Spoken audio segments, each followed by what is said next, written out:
Hey guys, welcome back to my channel Ronnie Talukdar Vlogs. তো আপোনালোকক সকলোকে ভোগালী বিহুৰ শুভেচ্ছা জনালোঁ আৰু আপোনালোকৰ কাৰণে মই দুটা প্ৰশ্ন ৰাখি দিছিলোঁ। সেই দুটা হৈছে ভোগালী বিহুৰ আগদিনা কি বুলি কোৱা হয় আৰু ভোগালী বিহুৰ আন এটা নাম কি? আৰু তো গাইজ এইসব বাদ দিয়ক, আপোনালোকে মোক খালি উত্তৰটো কমেণ্টত ক'ব। আৰু চাওক গাইজ, এয়া আমাৰ ভেলাঘৰ চাব পাৰিছে, আমাৰ ভেলাঘৰটো। আৰু এয়া বাই ব্লেংকেট চেংকেট আনিছে আৰু খালি আপোনালোকে ভাবিছে কি জানি ইয়াতে তলত আকৌ দিলে এই চাওক খেৰ।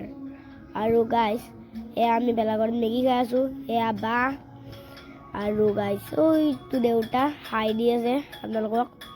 আৰু গাইজ আপোনালোকক এটা বস্তু দেখাওঁ, কালি মোক দেউতাই গুৱাহাটীৰ পৰা এই গিটাৰটো আনি দিছে আৰু এই গিটাৰটো গানো বহুত ভাল শুনি, বহুত ধুনীয়া চাউণ্ড ওলাই। আৰু তো গাইজ ভোগালী বিহুত আপোনালোকে পিঠা চিঠা বনালেনে?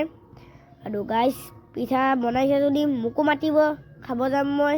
মোৰ কমেণ্টত কৰি দিব কি আপোনালোকে পিঠা বনাইছেনে নাই নে বনোৱা নাই। আৰু গাইজ